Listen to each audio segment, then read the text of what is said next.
Hello friends, welcome to tasty Kannada YouTube channel. ನಾನು ನಿಮಗೆಲ್ಲ ಇವತ್ತು ಸಂಕ್ರಾಂತಿ ಸ್ಪೆಷಲ್ ಸಿಹಿ ಪೊಂಗಲ್ ಮಾಡೋದು ಹೇಗೆ ಅಂತ ಹೇಳ್ಕೊಡ್ತಾ ಇದ್ದೀನಿ. ಈ ವಿಡಿಯೋ ನೋಡ್ತಿರೋ ಯಾರೆಲ್ಲ ಇನ್ನೂ ನಮ್ಮ ಚಾನಲ್ ಸಬ್ಸ್ಕ್ರೈಬ್ ಆಗಿಲ್ಲ, ಬೇಗ ಹೋಗಿ ಸಬ್ಸ್ಕ್ರೈಬ್ ಆಗಿ ಹಾಗೂ ಪಕ್ಕದಲ್ಲಿರುವ ಬೆಲ್ ಐಕನ್ ಕ್ಲಿಕ್ ಮಾಡಿ. ನೋಡೋಣ ಬನ್ನಿ ಹೇಗೆ ಮಾಡೋದಂತ. ಮೊದಲಿಗೆ ಒಂದು ಬೌಲ್ಗೆ 1 ಕಪ್ ಅಷ್ಟು ಅಕ್ಕಿನ ಹಾಕ್ಕೊಳ್ಳೋಣ. ನಂತರ ಅದೇ ಬೌಲ್ಗೆ ಅರ್ಧ ಕಪ್ ಅಷ್ಟು ಹೆಸರುಬೇಳೆನ ಆ್ಯಡ್ ಮಾಡ್ಕೊಳ್ಳೋಣ.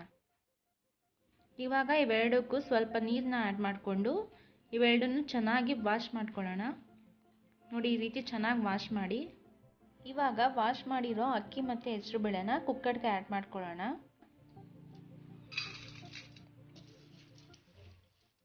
ನಾವು 1 ಕಪ್ ಅಕ್ಕಿಗೆ 2 ಕಪ್ ನೀರು ಹಾಕಬೇಕಾಗತ್ತೆ.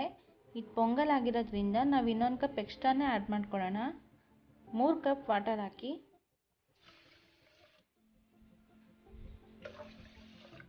ಇವಾಗ ಅದೇ ಕಪ್ಪಲ್ಲಿ 1 ಕಪ್ ಹಾಲನ್ನ ಆ್ಯಡ್ ಮಾಡ್ಕೊಳ್ಳೋಣ. ಹಾಲು ಆ್ಯಡ್ ಮಾಡೋದ್ರಿಂದ ಟೇಸ್ಟ್ ತುಂಬ ಚೆನ್ನಾಗಾಗುತ್ತೆ, ಅಕ್ಕಿನೂ ಮೃದುವಾಗಿ ಬೇಯುತ್ತೆ. ಇವಾಗ 2 ಟೇಬಲ್ ಸ್ಪೂನ್ ಅಷ್ಟು ತುಪ್ಪನ ಆ್ಯಡ್ ಮಾಡ್ಕೊಳ್ಳೋಣ. ತುಪ್ಪ ಆ್ಯಡ್ ಮಾಡೋದ್ರಿಂದನೂ ಅಷ್ಟೇ ಟೇಸ್ಟ್ ತುಂಬ ಚೆನ್ನಾಗಿರುತ್ತೆ. ನೋಡಿ, ಇವಾಗ ತುಪ್ಪ ಮತ್ತು ಎಲ್ಲ ಚೆನ್ನಾಗಿ ಮಿಕ್ಸ್ ಆಗಿದೆ. ಇವಾಗ ಇದು ಕುಕ್ಕರ್ನ ಕ್ಲೋಸ್ ಮಾಡ್ಕೊಂಡು 2 ವಿಷಲ್ ಕೂಗಿಸ್ಕೊಳ್ಳೋಣ. ಇವಾಗ ವಿಷಲ್ ಕೂಗೋ ಅಷ್ಟರಲ್ಲಿ ಪಕ್ಕದಲ್ಲಿ ಬೆಲ್ಲದ ಪಾಕ ರೆಡಿ ಮಾಡ್ಕೊಳ್ಳೋಣ ಬನ್ನಿ ಫ್ರೆಂಡ್ಸ್. ಇವಾಗ ಒಂದು ತಪ್ಪಲೆಗೆ ನಾವು ಯಾವ ಕಪ್ಪಲ್ಲಿ ಅಕ್ಕಿ ತೊಗೊಂಡಿದ್ವಲ್ಲ ಆ ಕಪ್ಪಲ್ಲಿ 1 ಕಪ್ ಅಷ್ಟು ಬೆಲ್ಲ ತೊಗೊತಿದ್ದೀನಿ. ನಿಮಗೆ ಜಾಸ್ತಿ ಬೇಕಂದ್ರೆ ಇನ್ನೊಂದು ಸ್ವಲ್ಪ ಬೆಲ್ಲನ ಆ್ಯಡ್ ಮಾಡ್ಕೊಳ್ಳಿ. ಸ್ವಲ್ಪ ನೀರನ್ನ ಆ್ಯಡ್ ಮಾಡಿಕೊಂಡು ಪಾಕದ ಹದಕ್ಕೆ ತನಕ ಚೆನ್ನಾಗಿ ಕುದಿಸ್ಕೊಳ್ಳಿ. ಈಗ ಪಾಕದ ಹದಕ್ಕೆ ಬಂದಿದೆ. ಈಗ ಇದನ್ನು ಫಿಲ್ಟ್ರ್ ಮಾಡ್ಕೊಳ್ಳೋಣ ಬನ್ನಿ. ನೋಡಿ, ಈ ರೀತಿ ಫಿಲ್ಟರ್ ಮಾಡ್ಕೊಳ್ಳಿ. ಫಿಲ್ಟರ್ ಮಾಡೋದ್ರಿಂದ ಬೆಲ್ಲದಲ್ಲಿ ಕಲ್ಲು ಅಥವಾ ಏನಾದರೂ ಡಸ್ಟ್ ಇದ್ರೆ ಹೋಗುತ್ತೆ. ಈ ರೀತಿ ಫಿಲ್ಟ್ರ್ ಮಾಡಿದಾಯಿತು. ಅಕ್ಕಿ ಮತ್ತು ಹೆಸರುಬೇಳೆ ಯಾವ ರೀತಿ ಬೆಂದಿದೆ ನೋಡೋಣ ಬನ್ನಿ ಫ್ರೆಂಡ್ಸ್. ನೋಡಿ, ಅಕ್ಕಿ ಮತ್ತು ಹೆಸರುಬೇಳೆ ಎಷ್ಟು ಮೃದುವಾಗಿ ಬೆಂದಿದೆ. ಈಗ ಇವೆರಡನ್ನೂ ಚೆನ್ನಾಗಿ ಮಿಕ್ಸ್ ಮಾಡ್ಕೊಳ್ಳೋಣ. ಈಗ ಮಿಕ್ಸ್ ಮಾಡಿ ಆದಮೇಲೆ ಇದಕ್ಕೆ ಬೆಲ್ಲದ ಪಾಕ ಮಾಡಿದ್ವಲ್ಲ ಅದನ್ನು ಆ್ಯಡ್ ಮಾಡ್ಕೊಳ್ಳೋಣ. ಚೆನ್ನಾಗಿ ಇವೆರಡನ್ನೂ ಮಿಕ್ಸ್ ಮಾಡ್ಕೊಳ್ಳಿ.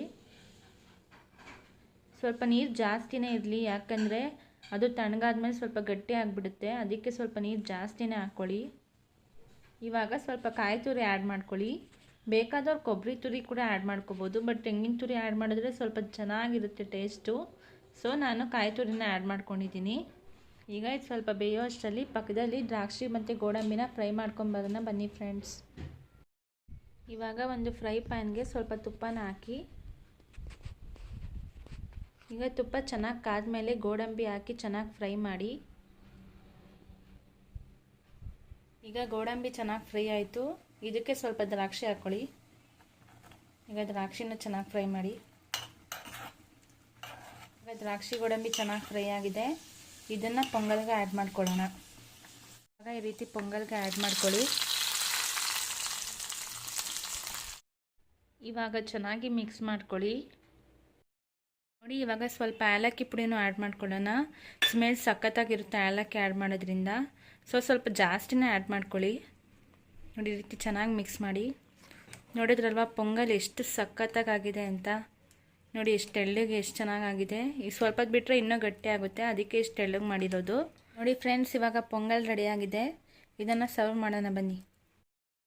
ನೋಡಿದ್ರಲ್ವ ಫ್ರೆಂಡ್ಸ್, ಸಂಕ್ರಾಂತಿ ಹಬ್ಬದ ವಿಶೇಷ ಸಿಹಿ ಪೊಂಗಲ್ ಹೇಗೆ ಮಾಡೋದಂತ. ಈ ವಿಡಿಯೋ ಇಷ್ಟ ಆಗಿದೆ ಲೈಕ್ ಮಾಡಿ, ಶೇರ್ ಮಾಡಿ ಹಾಗೂ ಸಬ್ಸ್ಕ್ರೈಬ್ ಮಾಡಿ. ಖಂಡಿತ ಇವತ್ತು ಮಾಡಿರೋ ಸಿಹಿ ಪೊಂಗಲ್ ರೆಸಿಪಿ ನಿಮಗೆಲ್ಲ ಇಷ್ಟ ಆಗಿದೆ ಅಂತ ಭಾವಿಸ್ತೀನಿ. ಈ ಸಿಹಿ ಪೊಂಗಲ್ ನಿಮ್ಮ ಮನೇಲಿ ಕೂಡ ಮಾಡಿ ನೋಡಿ ಹೇಗಾಗಿತ್ತು ಅಂತ ಕಮೆಂಟ್ ಬಾಕ್ಸಲ್ಲಿ ತಿಳಿಸಿ. ನಿಮ್ಮ ಫ್ರೆಂಡ್ಸ್ಗೂ ಕೂಡ ಶೇರ್ ಮಾಡಿ ಆಯಿತಾ. ಸಿಹಿ ಪೊಂಗಲ್ ಬಿಸಿ ಇದ್ದಾಗ ತಿನ್ನೋದು ಮಾತ್ರ ಮರಿಬೇಡಿ. ನಾನು ಇವಾಗ ಬಿಸಿ ಇದೆ ತಿನ್ನಬೇಕು. So bye, thank you.